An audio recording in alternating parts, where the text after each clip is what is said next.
మాకు 18,000 ఫిక్స్డ్ వేతనం ఇవ్వాలని మేము గవర్నమెంట్ను కోరుకుంటున్నాం. ఇంకెన్నాళ్ళు మేము ఇలా ధర్నాలు చేసుకుంటూ పోతూనే ఉన్నాము. మా ఆటో ఛార్జీలు పెరుగుతూనే ఉన్నాయి, బస్ ఛార్జీలు పెరుగుతూనే ఉన్నాయి. కానీ మాకు మాత్రం జీతం పెరగట్లేదు. మేము చేసే పనికి మాకు డబ్బులు కరెక్ట్గా ఇవ్వట్లేదు. గవర్నమెంట్ నుంచి ఏమీ రావట్లేదు. గవర్నమెంట్ నుంచి వచ్చే రుణాలు కూడా మాకేమీ అందట్లేదు. మేము చేసే పనిని ఎవరు గుర్తించట్లేదు. ప్లీజ్ ఎమ్మెల్యేలు కానీ, ఎంపీలు కానీ అండ్ మన సీఎం గారు కానీ ఏదైనా మా గురించి చొరవ తీసుకొని మాకు ఈ 2025లో మాకు ఒక హెల్ప్ చేస్తారని, అంటే మా జీతాలు పెంచి మాకు ఒక హెల్ప్ చేస్తారని అనుకుంటున్నాం. మేము చేసే పనులు చాలా ఉన్నాయి సార్, చెప్పుకుంటూ పోతే మాకు దినమంతా కూడా పట్టదు మీకు. కానీ మీరు చూస్తుండొచ్చు, మా రిపోర్ట్ ఇస్తేనే మీకు గవర్నమెంట్కి తెలుసు ఒక మనిషి పైనుంచి ఆయనకున్న ఆరోగ్యము, ఆవిడకున్న ఆరోగ్యాలు ఏమున్నాయి, అతని లోపాలు ఏమున్నాయి అతని లోపల అవి తెలియాలంటే, గవర్నమెంట్కు తెలియాలంటే ఆశా వర్కర్లు మేము వెళ్ళి ఇంటికి వెళ్ళి వాళ్ళని అడిగి వాళ్ళదంతా డేటా తీసుకొని మీకు ఇస్తేనే మీకు తెలుసు సార్.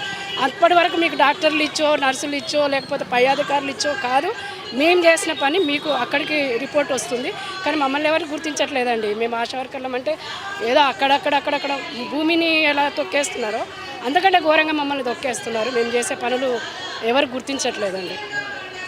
ఇది మేము చెప్పాలనుకుంటున్నాం. ప్లీజ్ దయచేసి మా యొక్క ఆశలను అర్థం చేసుకొని మా యొక్క జీతాలను పెంచి పిఎఫ్లు మాకు ఇది చేసి, మాకు ఇప్పటిదాకా ఏం లేదండి. జాబు ఇది కూడా లేదు. జాబ్ కూడా పర్మనెంట్ కాదు. ఎప్పుడు తీసేస్తారో తెలియదు, ఎప్పుడు మెమోలు ఇస్తారో తెలియదు.